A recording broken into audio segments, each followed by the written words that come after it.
Olá, irmãos, a graça e a paz do Senhor Jesus seja sobre todos nós. Que bom estar aqui com vocês novamente para compartilhar um pouco mais da nossa vida aqui em comunidade, na nossa igreja. Quero dar alguns avisos importantes e também quero compartilhar com vocês um trecho da palavra do Senhor que eu acredito que tem tudo a ver com aquilo que Deus quer fazer na nossa vida, com aquilo que Ele espera de nós para enfrentarmos aquilo que virá sobre as nossas vidas. Amém? Queridos, antes de iniciarmos a nossa palavra, quero dar dois avisos muito importantes para nós. O primeiro aviso é que domingo agora nós vamos ter a Santa Ceia do Senhor, tá bom? Domingo agora tem culto de Santa Ceia. Não deixe de vir, de participar conosco, tá bom? Caso você não possa vir também por causa do isolamento, prepare aí o seu suco, prepare o seu pão e participe aí na sua casa junto com a sua família, tá ok? Mas se você pode, venha celebrar, venha participar com a gente do nosso culto de Santa Ceia. Como vai ser o primeiro culto também de fevereiro, a gente vai fazer, além do culto de Santa Ceia, vamos fazer o nosso culto de primícias. Então, se você puder, traga também a sua doação, traga também o seu alimento para montarmos as nossas cestas básicas para as pessoas que precisam, tá ok? Estamos precisando bastante de alimentos, então se você puder, lembre-se aí durante essa semana de passar no mercado, comprar alguma coisinha e trazer no domingo como oferta ao Senhor. Tá bom? Segundo aviso importante, queridos, a gente está no meio da nossa campanha para reestruturação aqui da nossa igreja, da manutenção. Então a gente tem que comprar aí os holofotes, temos que pintar a fachada, comprar as luzes de emergência, já mandamos fazer já a recarga dos extintores. Então eu quero incentivar você a participar conosco dessa campanha. Como? Ou você pode fazer diretamente a sua doação com a gente, ou senão você pode também nos ajudar na venda das pizzas, ou comprando ou vendendo as pizzas, tá bom? Temos aí esses próximos 10 dias aí praticamente para vendermos as pizzas, para a gente depois saber a quantidade e montarmos. Então, se você puder, por favor, nos ajude a divulgar, a oferecer as pizzas para quem você conhece, para o pessoal da sua família, tá bom? Então já vê certinho aí, já reserva com a gente, tá? Que a gente vai ter que preparar isso daí, porque todo o lucro vai ser para a gente fazer essa manutenção da nossa igreja. Beleza, pessoal? Vamos para a palavra, vamos estudar um pouquinho mais daquilo que Deus tem para a gente. Quero compartilhar com você um trecho da palavra que está em Números, capítulo 13, que é a missão de reconhecimento da terra de Canaã, que é conhecido também como a missão dos 12 espias, que fizeram um reconhecimento sobre a terra de Canaã. E olha como tem tudo a ver com a nossa vida esse texto. Acompanhe comigo. E o Senhor disse a Moisés: envie alguns homens em missão de reconhecimento à terra de Canaã, terra que dou aos israelitas. Envie um líder de cada tribo dos seus antepassados. Assim Moisés enviou ao deserto de Parã, conforme a ordem do Senhor. Todos eles eram chefes dos israelitas. Versículo 17. Quando Moisés os enviou para observarem a terra de Canaã, disse: subam pelo Neguebe e prossigam até a região montanhosa. Vejam como é a terra e o povo que vive lá, se é forte, se é fraco, se são muitos ou poucos, se a terra em que habitam é boa ou ruim, se as cidades em que vivem são cidades sem muros ou fortificadas, se o solo é fértil ou pobre, se existe ali florestas ou não. Sejam corajosos, tragam alguns frutos da terra. E era a época do início da colheita das uvas. Eles subiram e observaram a terra desde o deserto de Zin até Reob, na direção de Lebo-Amate. Subiram do Neguebe e chegaram a Hebron, onde viviam Aimã, Semai e Talmai, descendentes de Enaque. Hebron havia sido construída 7 anos antes de Zoar, no Egito. Quando chegaram ao vale de Escol, cortaram um ramo do qual pendia um único cacho de uvas. 2 deles carregaram o cacho, pendurado em uma vara. Colheram também romãs e figos. Aquele lugar foi chamado Vale de Escol, por causa do cacho de uva que os israelitas cortaram ali. Ao fim de 40 dias, eles voltaram da missão de reconhecimento daquela terra. Até aqui. Olha que coisa fabulosa. Deus, quando tirou o povo do Egito, tirou eles com um propósito, tirou eles com um objetivo. Não é simplesmente livrá-los e libertá-los do cativeiro, não. Era tirá-los e transportá-los para um lugar melhor, precioso, prometido, escolhido pelo Senhor para que eles vivessem. Então Moisés vai até o Egito, tira eles e leva eles até essa terra prometida. E aqui eles estão às margens da terra de Canaã. Moisés envia os espias para reconhecerem aquele local e ver como que seria. Se era frutífero, se era realmente tudo aquilo que eles esperavam, na expectativa que eles trouxessem um relatório para saber realmente como que era aquela terra. E realmente os espias vão e falam no seu relatório, olha, é tudo isso mesmo, a terra é muito boa, a terra é próspera, é abundante, a terra é uma terra sem igual. Eu fico vendo que o plano que Deus tem para as nossas vidas começa por isso mesmo. Nós, como diz a palavra do Senhor, estávamos presos, cativos em nossos delitos e pecados. Todos nós éramos prisioneiros de nós mesmos, das nossas vontades, dos nossos pecados, dos nossos desejos egoístas, e estávamos condenados à servidão por causa do pecado. Mas Deus, por causa do amor com que Ele nos amou, Ele enviou seu Filho, assim como Ele enviou Moisés para libertar o povo do Egito. Deus também enviou Jesus para nos libertar do nosso cativeiro, da nossa escravidão espiritual. E Jesus, através da obra que Ele fez na cruz, Ele nos libertou desse império das trevas e nos transportou para o reino do Filho do seu amor. Se estávamos cativos nas trevas, agora Ele tinha a promessa de nos levar para o reino da luz, para nos levar para o reino dele, aonde Ele vive e governa nessa terra superabundante que é a terra dele. Isso é uma realidade espiritual que foi prenunciada há tanto tempo atrás através da obra de Moisés. Mas um detalhe, irmãos, toda essa obra maravilhosa que Deus tem para nós, como tinha para o povo de Israel, é algo que é adquirido não por força humana, não por capacitação humana, nem por merecimento do homem. Isso que Deus prometeu para nós, como prometeu para o povo de Israel, é algo que é adquirido pela fé, pela confiança, pela crença que o Senhor é poderoso para nos dar isso. Percebe? Não é algo que a gente vai lutar com as nossas forças para adquirir, mas é algo que Deus vai nos dar mediante a sua força e mediante o seu poder. E nós vemos que o Senhor Jesus, Ele também tem para nós promessas maravilhosas. Ele tem para nós um ano de vitória, uma vida abençoada. Ele tem para nós a expectativa de construirmos uma família, um casamento, relacionamentos, um ministério, uma vida cristã que é abundante, que é muito abençoada e muito feliz. Ele tem isso para nós, é a palavra que nos promete isso. Mas um detalhe, só conseguiremos tomar posse de tudo isso se agirmos pela fé, se buscarmos ao Senhor com retidão, com inteireza de coração. As bênçãos do Senhor, elas não são mediante os nossos méritos, mas é mediante aquilo que Cristo fez por nós.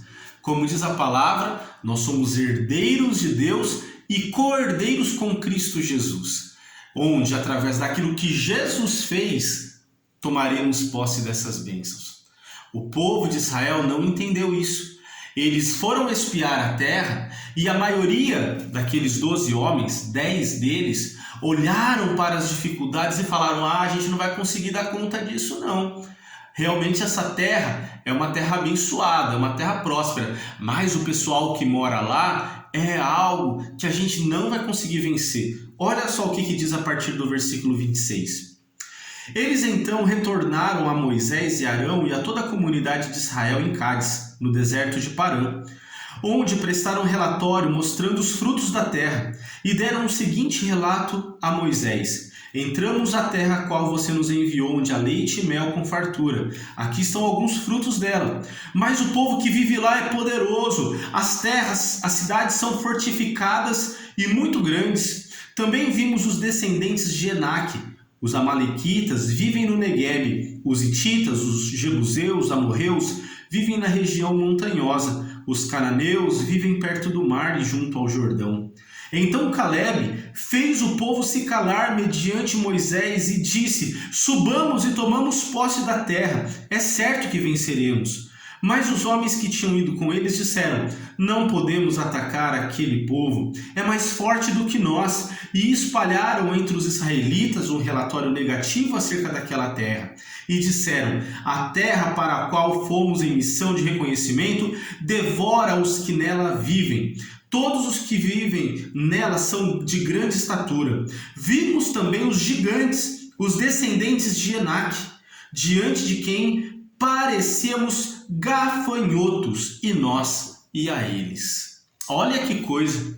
O relato deles, mediante a conquista, a posse, é simplesmente posse, que o Senhor tinha dado para eles, foi um relatório, em sua maioria, extremamente negativo, pessimista, porque eles falaram: não, a gente não vai conseguir, tem um povo forte, tem inimigos, tem oposição, nós nunca conquistaremos isso. Ah, queridos, não permita com que as vozes dos seus opressores, não permita com que a sua voz pessoal, com que a voz dos inimigos venha atrapalhar a sua posse daquilo que Deus te prometeu.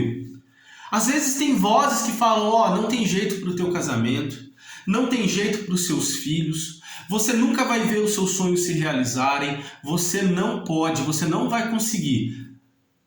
Queridos, só entenda uma coisa: será que é da vontade de Deus? E certamente é da vontade de Deus que a tua família se restaure, se renove. É da vontade do Senhor que o melhor venha sobre os seus filhos. É da vontade do Senhor que você seja um homem, uma mulher santa na presença do Senhor. É da vontade do Senhor, então nada pode te atrapalhar a isso.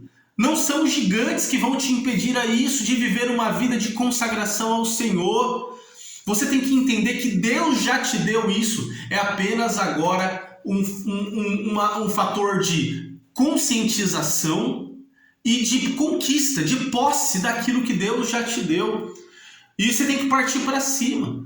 Se o povo estava amedrontado, recuando, falando: não vai dar certo não, tem gigante lá, Josué e Calebe bate na mesa e fala: não, a gente vai conseguir sim, subamos e tomemos posse dessa terra que o Senhor nos prometeu.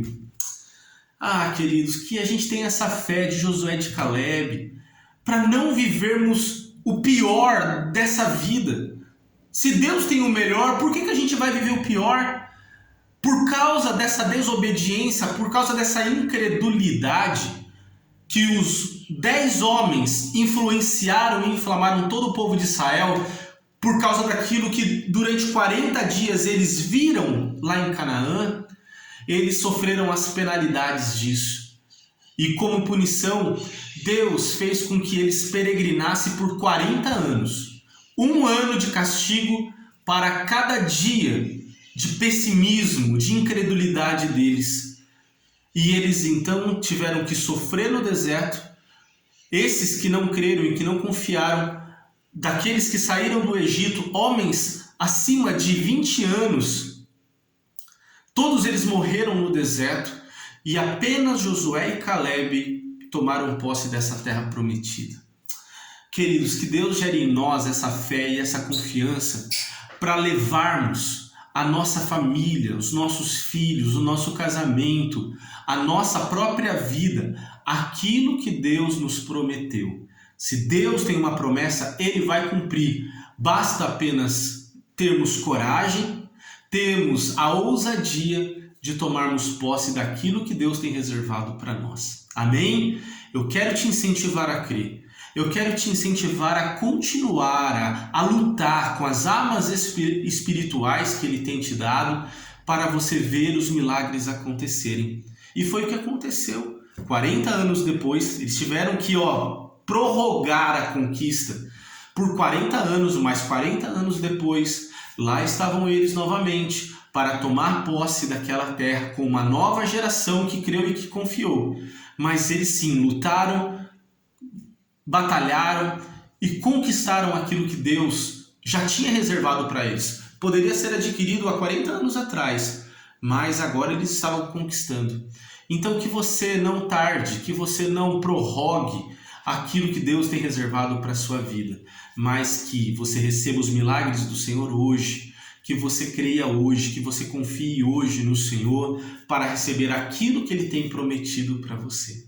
Amém, queridos? Que Deus nos abençoe, que sejamos como Josué, como Caleb, que creram e que confiaram, que existe uma terra abençoada, que existe um projeto santo de Deus para a nossa vida. Pode ter gigantes, mas todos eles vão cair porque é o Senhor quem luta por nós. Amém? Que Deus nos abençoe, que Deus nos guarde cheio de alegria. Amém? Que assim seja. Queridos, depois da gente se encher dessa palavra do Senhor, que eu quero que você reflita nela e nas suas lutas diárias, eu quero também te incentivar. Domingo tem o nosso culto de Santa Ceia às 7 horas. Vem participar conosco, tá bom? Também quero te incentivar sobre a escola bíblica dominical. Nós fizemos aí uma pesquisa para saber qual seria o melhor dia para realizarmos a nossa escola bíblica, e nessa pesquisa que nós fizemos, a maioria absoluta escolheu fazermos aos domingos pela manhã, no horário da escola bíblica das crianças também, que é das 10 às 11 horas. Então, não vai ser esse domingo que a gente vai iniciar. A nossa escola bíblica vai iniciar no domingo dia 13. Domingo dia 13, domingo agora é 6, a escola bíblica vai iniciar então no domingo dia 13, das 10 às 11 horas da manhã, tá bom? O tema escolhido também pelos irmãos, pela maioria, foi sobre dons espirituais. Então a gente vai fazer um estudo aprofundado sobre os dons, sobre quais são os dons que a Bíblia relata para nós que o Senhor distribuiu à igreja. A gente vai fazer testes vocacionais para a gente saber quais habilidades que Deus delegou a nós, e a gente vai entender quais são os dons que nós temos. Então tem toda aí uma trajetória que a gente vai seguir nas próximas semanas, e convidamos você para participar, tá bom? Vai ser a partir do domingo, dia 13, às 10 horas da manhã. Vem participar com a gente. Ok, irmãos? Vamos orar. Pai querido, obrigado pela Tua palavra. Gere em nós essa fé, essa confiança, essa ousadia de vivermos e colhermos os frutos das Suas promessas por nós. Continua conosco, capacita-nos a confiar e saber que nada vai impedir os nossos planos. Não são os problemas, não é a enfermidade, não é a morte, não são os inimigos, não é o diabo, não são as nossas limitações próprias, não são as nossas preocupações. Não, Pai, nada pode nos impedir de viver o Teu melhor. Por isso, aumenta a nossa fé, a nossa confiança. Não permita que sejamos influenciados pelas vozes pessimistas, negativas, mas que em tudo creiamos que o Senhor é o nosso Deus e é de Ti que vem a nossa vitória. Seja conosco e nos dê a Tua paz e a Tua bênção, hoje e para sempre. Amém e amém. Amém, irmãos? Que Deus te abençoe, que Deus te dê um dia abençoado, uma semana abençoada, e que Deus te guarde e te abençoe. Amém? Um grande beijo, que Deus seja com você, com toda a sua família, e domingo a gente se vê por aqui novamente. Amém? Um grande abraço. Deus abençoe, irmãos. Até mais.